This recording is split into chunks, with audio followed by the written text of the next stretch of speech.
The recent spate of extreme weather events across the globe paints a vivid picture of the looming crisis of climate change. From heavy rains in Dubai to wildfires in Australia, the signs are clear. Our planet is in distress. Climate change impacts vary widely, driven by a complex interplay of factors such as geography, socioeconomic conditions, and vulnerability. Let's take a closer look at how it's affecting our health. India.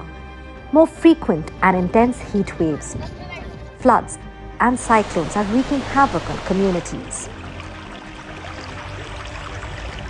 Agriculture, water resources, and public health are under threat.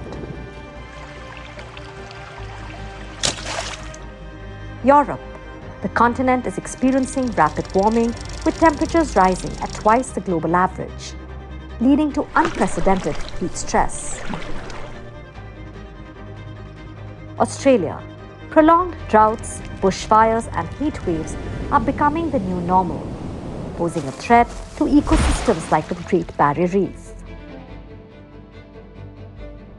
Brazil, the Amazon rainforest, crucial for regulating the global climate, is under siege from deforestation and wildfires endangering indigenous communities and wildlife. Bangladesh, highly vulnerable to sea level rising cyclones, millions face displacement and food insecurity due to climate change impacts. United States, more frequent and severe hurricanes, wildfires, and droughts are putting communities at risk. The World Health Organization has declared climate change as the single biggest threat to humanity's health. Indeed, climate change not only jeopardizes our planet's health but also poses dire consequences for human health. From toxic air pollution to extreme weather events, the toll on our well-being is mounting.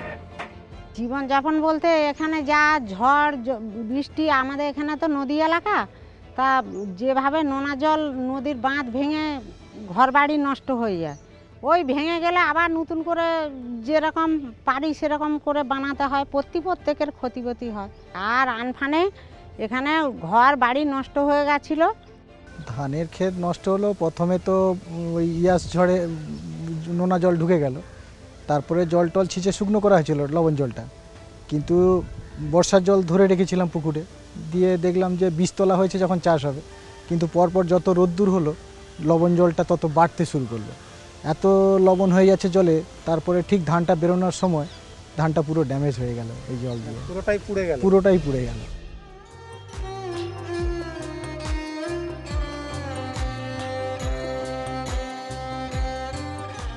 As you just saw, the impacts of climate change on our health are becoming increasingly severe. From extreme heat events to infectious diseases, every aspect of our well-being is under threat. But how exactly is climate change affecting our health? Let's delve deeper into the three key aspects of it. Climate change directly affects personal health. Food security is compromised, leading to nutrition deficiencies. Extreme weather events disrupt healthcare services. By 2030, climate change is projected to cause approximately 250,000 additional deaths annually from malnutrition, malaria and diarrhea, and heat stress. The direct health costs could soar to billions of dollars. The intricate link between environmental health and the prevalence of chronic conditions is profound. Well, the health effects of climate change and global warming related to climate change extend across many areas. We are also concerned about non-communicable diseases, diseases which affect the heart, which affect the lungs, which affect the kidneys, and blood vessels anywhere in the body, and also cancers. Now, it's been known very clearly that when you have a high amount of heat, and particularly if there is a fair amount of moisture evaporating through sweat, then you are likely to get a heart attack or a brain stroke. because the blood thickens and the concentrated blood tends to clot, and particularly strokes, that is paralytic attacks involving the blood vessels of the brain, are much more likely. But at the same time, because you are losing a fair amount of water from the body, the amount of blood reaching the kidneys also decreases, and you can actually get kidney dysfunction in severe heat. So multiple organs can get affected because of the heat. Of course, we know about heat exhaustion and heat stroke, and even in severe cases circulatory failure, because one of the other things that heat does is to dilate the blood vessels. Secondly, wildfires, which are often stoked because of excessive heat. We know that forest fires have been taking place everywhere, but fires, when they get stoked, then they release very toxic chemicals which can cause cancer, but which can also cause lung damage and heart attacks. In addition to heat-related illnesses, climate change is fueling the spread of vector-borne diseases like malaria and dengue, expanding their reach into new areas. With climate change, we're getting new types of vectors, we're getting more of them, we're seeing them in areas where we've never seen them. So dengue, for example, just to take that as an example, dengue has been expanding, has been growing continuously over the last few years, and we are projecting that that will continue to grow. So looking at how climate is changing and how vector populations are increasing, and trying to map out hotspots where this is happening is going to be absolutely critical. Dengue used to be an urban disease. It's also showing up in rural areas. So vector-borne disease is essentially coming out of global warming. So as the temperatures are increasing, as those periods are getting longer, it's warmer. Waterborne diseases exacerbated by floods and contamination pose a significant threat to public health, especially in vulnerable communities with limited access to clean water and sanitation. So during a disaster, what ends up happening is that you have, like for instance, in the case of a drought, you would have really a paucity and sort of scarcity of water. Now that can have significant implications on the availability of water for hygiene purposes. That's sort of a kind of a very direct impact of the shortage of water. In the case of a flood, which is of course the stark contrast of a drought, what you will see is that there is a huge amount of water, and that can actually be a breeding ground for all kinds of vectors. It can also feed into the sewage sort of areas where the sewers can overflow. That can actually lead to the spread of all kinds of other diseases as well. The most palpable impact of climate change, of course, is on temperature rise. And we are reeling under it in Delhi as we speak. And that has significant implications on the availability of water. It isn't just physical health. Climate change induces both immediate mental health issues like anxiety and post-traumatic stress, as well as long-term mental health disorders due to factors like displacement and disrupted social cohesion. Heat waves are linked to higher suicidal ideation, or again, heat waves are linked to higher domestic violence, to coping by lack of impulse control, obviously irritation, anxiety. And if I shift gears, it's not just slow onset climate change, but also disasters.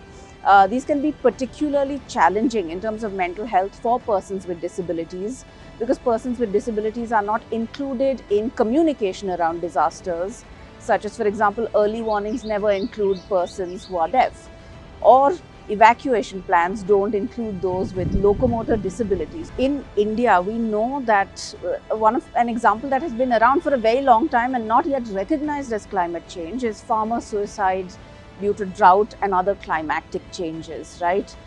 So that leads not just to suicide, but also to anxiety within the farmer, within farming families, or for example, for Indian young people, again, the fear of what is going to come.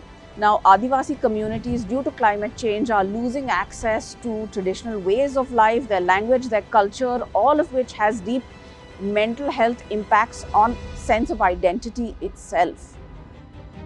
Women and girls are being hit hardest by the impacts of climate change in the world's most vulnerable communities. Temperature rise due to climate change poses serious health risks to pregnant women. Some 80% of people so far displaced by the climate crisis are women. Women and children are 14 times more likely to die in a disaster than men. The thing about climate change is that it exacerbates existing inequalities. Because women play, certain roles in society of caretaking, of basically managing the household, of caring for the family, of providing the food and nutrition, being responsible for fuel, for water, and to make sure the children are going to school and get educated.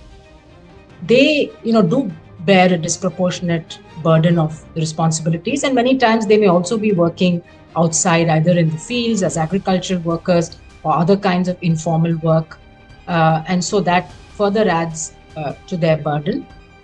And so when you have a combination or an intersectionality of poverty with existing societal norms and roles and responsibilities, then you can start understanding why women may be bearing a disproportionate burden of climate change.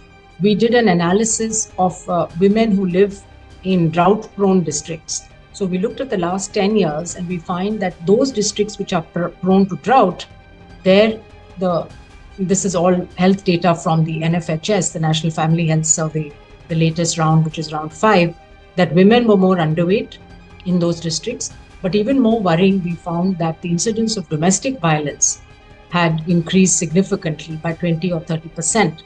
And similarly, also the reduction in the number of antenatal visits, that means less contact with the health system when they're pregnant, as well as a reduction in the age of first pregnancy, which means that the girl child is getting married off at an earlier age and getting pregnant. So all these have, a lot of repercussions for women's health, but also the health of future generations. Current climate crisis that we are seeing is essentially a child rights crisis.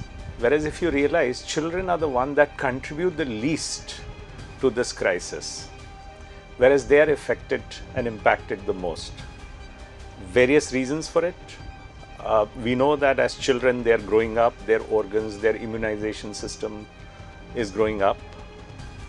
Then the body mass, weight, they consume more for metabolism, so they eat more, they drink more, and even the pollutants, they inhale more. And all of these issues, they leave children the most vulnerable because of this crisis.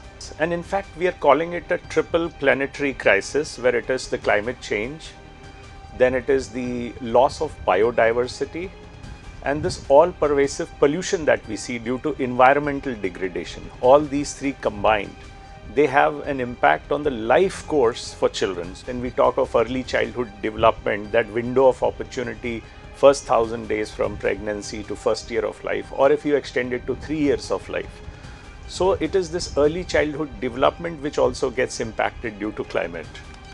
People with disabilities are disproportionately affected by climate change and the disasters resulting from it.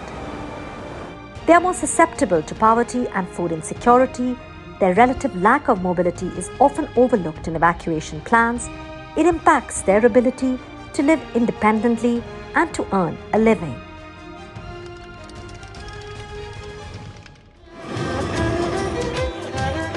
It's time for a short break. When we come back, we'll talk about the link between climate change and your morning cup of tea while I enjoy my chai.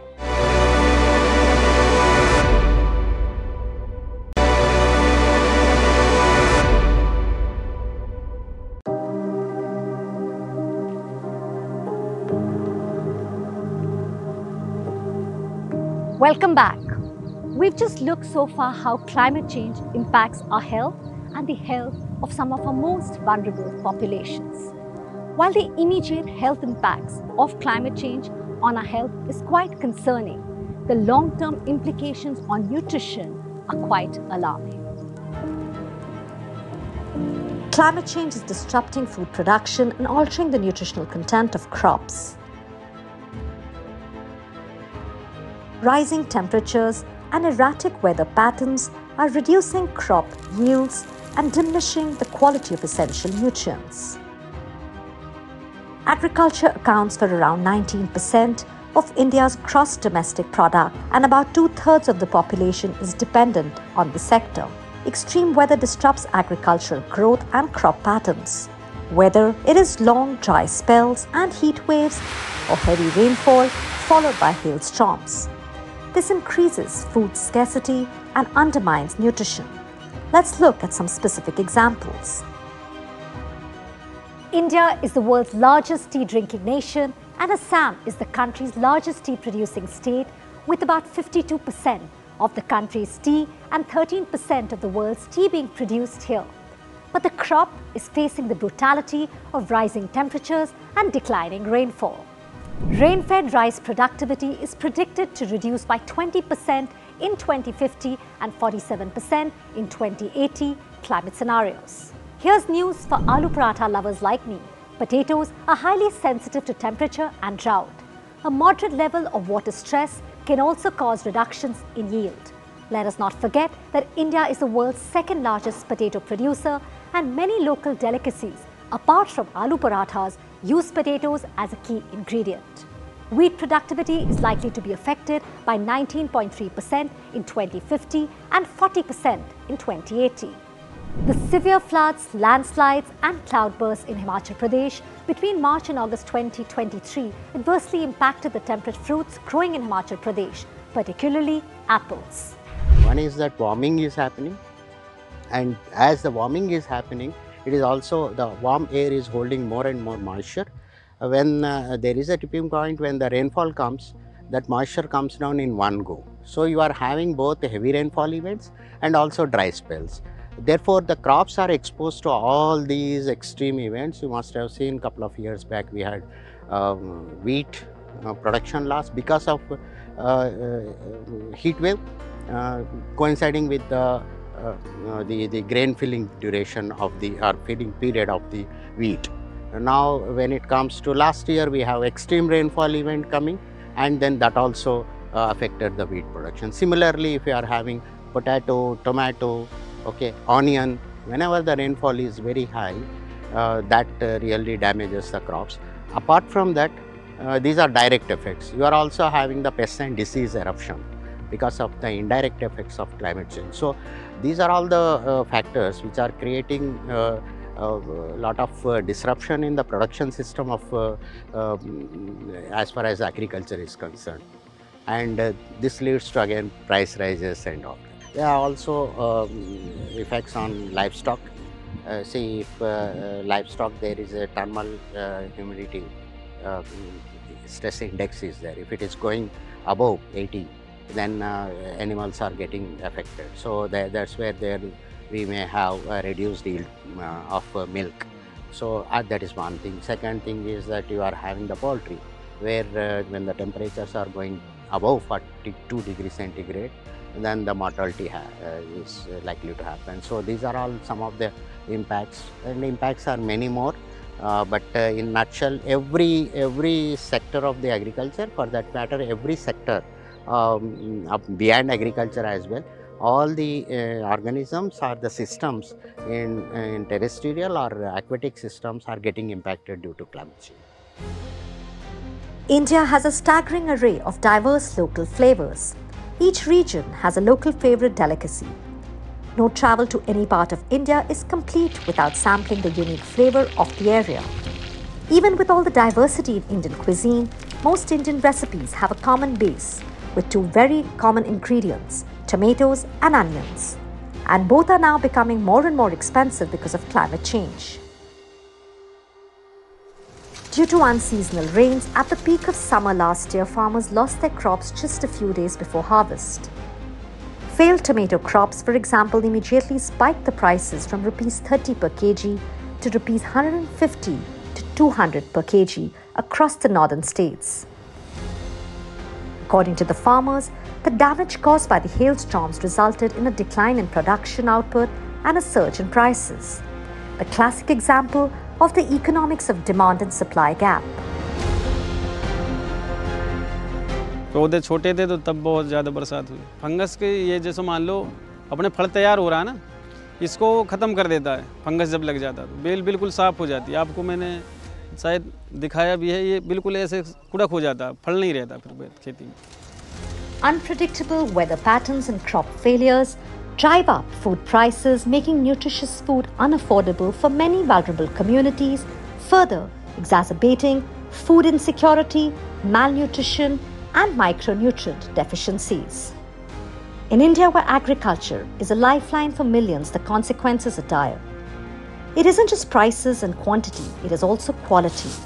Rising temperatures and atmospheric carbon dioxide levels can affect the nutritional quality of food crops.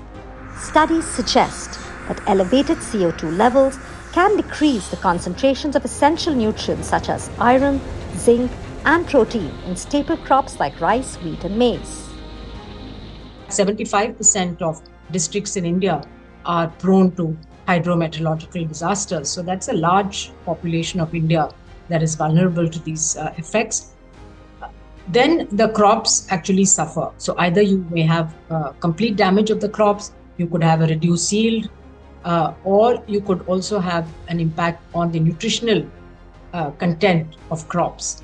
And this is, there are a few reports, again, we need more data on this, that over the years, the nutritive value, that is the micronutrients which are present in our cereals and our pulses and our vegetables, has been declining. This obviously, is linked to soil health. So these things are all interconnected. So the quality of the water, the quality of the soil does impact the ultimate product that we consume. Furthermore, in large parts of India, people are eating mostly a carbohydrate-based diet and are not getting a nutritious diet as per the definitions given by the ICMR's, National Institute of Nutrition. This is partly due to affordability, access and availability, and also partly perhaps due to lack of knowledge on nutrition literacy and the increasing reliance on processed foods and ready-to-eat foods rather than home-cooked foods. So all of this is resulting in a change in our nutritional profile, where on the one hand, we used to be worried only about malnutrition and stunting and underweight. We still have that problem, though it has declined, we still have a significant problem we need to address.